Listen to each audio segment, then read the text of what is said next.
নমস্কার, আমি সুকৃতি আর আমার অনলাইন সলিউশন ইউটিউব চ্যানেলে সকলকে স্বাগত জানাই। আজ দীর্ঘদিন পর আমি একটা নতুন ভিডিও নিয়ে এলাম, সেটা হলো পিএফ সংক্রান্ত। আপনারা অনেকেই আমাকে অনুরোধ করেছেন যে আপনারা অনলাইনে বুঝতে পারছেন না কিভাবে পিএফ আপলোড করবেন, তার জন্য আমি যাতে একটা ভিডিও তৈরি করি। তাই জন্য আমি আজকে একটা ভিডিও করেছি কিভাবে আপনারা অনলাইনে রিফান্ডেবল বা নন রিফান্ডেবল লোনের জন্য অ্যাপ্লাই করবেন। তো চলুন দেখে নেওয়া যাক। আমরা এখন দেখব কিভাবে রিফান্ডেবল আর নন রিফান্ডেবল লোনের এন্ট্রি করব। আমরা NGIPF এ যাব, সেখানে গিয়ে লগ ইন করব। এই লগ ইন পেজটাতে এসে এখানে ইউজার আইডি আর পাসওয়ার্ড দিয়ে আমরা লগ ইন করে নেব। লগ ইন করার পর এই পেজটা আসবে। এখানে একদিকে আছে ইউজার অ্যাডমিনিস্ট্রেশন, একদিকে আছে NGIPF। আমরা যাব NGIPF এ। এবার দেখুন NGIPF এ ক্লিক করার পর এতগুলো অপশান আমার এখানে আসছে। Employee details, opening balance capture and PF register submission, workflow management, employee PF balance transfer, change PF subscription, opening balance modification. আবার রাইট সাইডে আছে report, inbox, advance, final payment, family and nominee, workflow management. এবার আমরা যাব অ্যাডভান্সে। অ্যাডভান্সে গিয়ে click করলে আবার আসছে অ্যাডভান্স অ্যাপ্লিকেশন লিস্ট। এখানে গিয়ে আমরা যাব অ্যাডভান্স অ্যাপ্লিকেশন। অ্যাডভান্স অ্যাপ্লিকেশনে আসলে দেখুন এখানে আছে সাবস্ক্রাইবার ডিটেলস। এই সাবস্ক্রাইবার ডিটেলসে যা যা আছে এগুলো আপনাদেরকে ফিল আপ করতে হবে। আমি এখানে ফিল আপটা দেখাতে পারবো না, আমি বলে দিচ্ছি। এখানে যা যা আছে, সার্চ বাই হেড, এখানে আছে PF অ্যাকাউন্ট নাম্বার, এখানে এমপ্লয়ি আইডি বা নেম, যে কোনো দুটোর মধ্যে যে কোনো একটা দিয়ে আপনাকে সার্চ করতে হবে। তার রাইট সাইডে আছে PF অ্যাকাউন্ট নাম্বার। এখানে আপনি যখন PF অ্যাকাউন্ট নম্বরটা দেবেন তখন বাকি যে ডিটেলসগুলো এগুলো অটোমেটিক উঠে আসবে।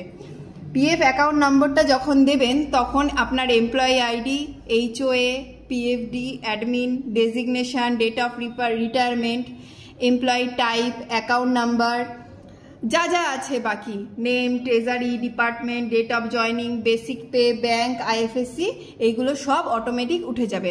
অতএব এই পেজে আপনাকে কিছুই করতে হবে না, খালি সার্চ বাইতে গিয়ে নাম, ইউজার আইডি বা অ্যাপ্লিকেশন নাম্বার দিয়ে সার্চ করবেন আর এখানে PF অ্যাকাউন্ট নাম্বারটা বসাবেন। বসালে এই ফার্স্ট পেজটাতে আপনার অটোমেটিক সব কিছু। এবার সেকেন্ড পেজে দেখুন অ্যাডভান্স উইথড্রয়াল ডিটেলস। এখানে এসে প্রথম অপশানটা আছে অ্যাডভান্স উইথড্রয়াল টাইপ। এখানে আমরা দুটো অপশান আছে, তার মধ্যে নন রিফান্ডেবল অ্যাডভান্স আর একটা পাবেন পার্ট ফাইনাল উইথড্রয়াল। তো আমরা এখানে যেহেতু নন রিফান্ডেবল দেখাচ্ছি তাহলে নন রিফান্ডেবল অ্যাডভান্স করব। এটা করলে দেখুন তার নিচে PF account balance as on 10/11/25, এটা অনুযায়ী আপনার PF এ কত টাকা ব্যালেন্স আছে সেটা শো করবে। তার ডান দিকে আছে সিনারিও। যখন আপনি সিনারিওতে যাবেন ওটাকে নর্মাল করতে হবে। নর্মাল করার পর আপনার ম্যাক্সিমাম লোন এলিজিবিলিটি, যেটা বাঁদিকে আছে একটা অ্যামাউন্ট শো করছে, সিনারিও যখন নর্মাল করবেন তখন আপনার ম্যাক্সিমাম কত টাকা আপনি লোন নিতে পারবেন সেটা দেখিয়ে দেবে। তার নিচে রয়েছে পারপাস, আপনি কি কারণে লোন নিচ্ছেন। এখানে ড্রপ ডাউনে গেলে অনেকগুলো অপশান দেখতে পাবেন, বিভিন্ন রকমের অপশান আছে, medical purpose, house building loan, আপনি যে কারণে নেবেন সেটা করবেন। তো আমি একটা হাউস বিল্ডিং লোন নিয়ে দেখাচ্ছি। তারপরে অ্যাপ্লিকেশন ডেটটা অটোমেটিক নিয়ে নেবে। তার নিচে রয়েছে utilisation certificate for previous advance submitted, এইটা নোই রাখতে হবে। এখানে ইয়েস আর নো আছে, আপনি এটা নো রাখবেন। তার ডান দিকে গিয়ে ওখানে outstanding advance form previous loan, ওটা 0ই থাকবে।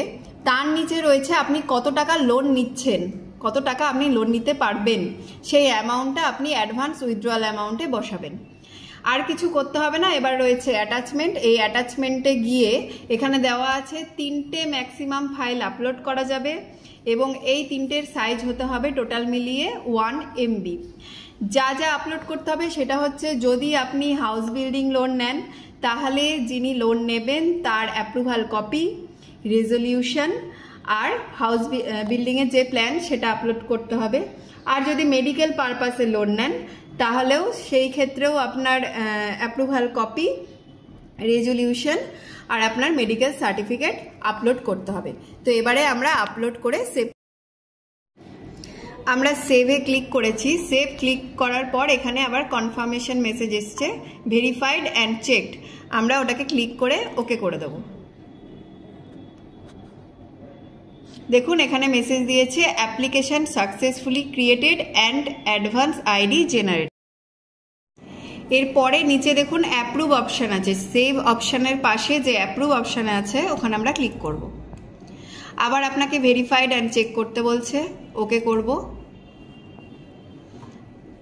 আবার দেখাচ্ছে application successfully approved and sanction ID generated, okay করব।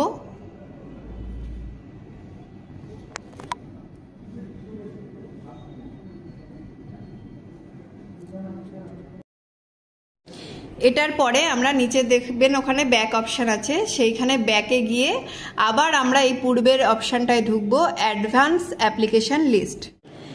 এই অ্যাডভান্স অ্যাপ্লিকেশন লিস্টে আবার ঢুকলাম। এখানে দেখুন আবার লেখা আছে এনজিআই পিএফ অ্যাকাউন্ট নাম্বার, ওটা সার্চ করবেন।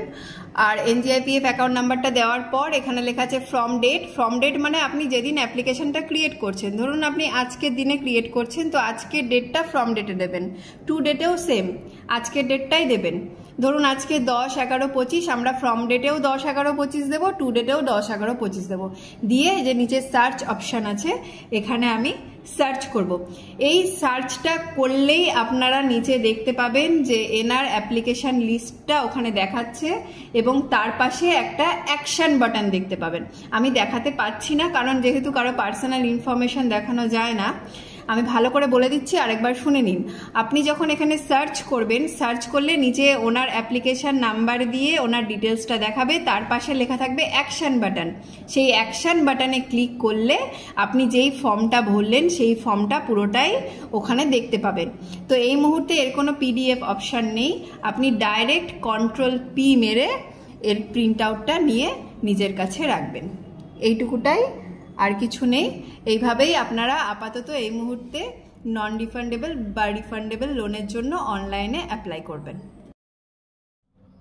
তো আজকের ভিডিওটা আমি এখানেই শেষ করছি। আশা করি একটু হলেও আপনারা বুঝতে পেরেছেন কিভাবে আপনারা অ্যাপ্লাই করবেন। আপনারা করুন, যদি কোনো সমস্যা হয় আপনারা যোগাযোগ করবেন। কোনো প্রশ্ন থাকলে কমেন্ট করবেন, আমি চেষ্টা করব আপনাদের উত্তর দেওয়ার। নমস্কার।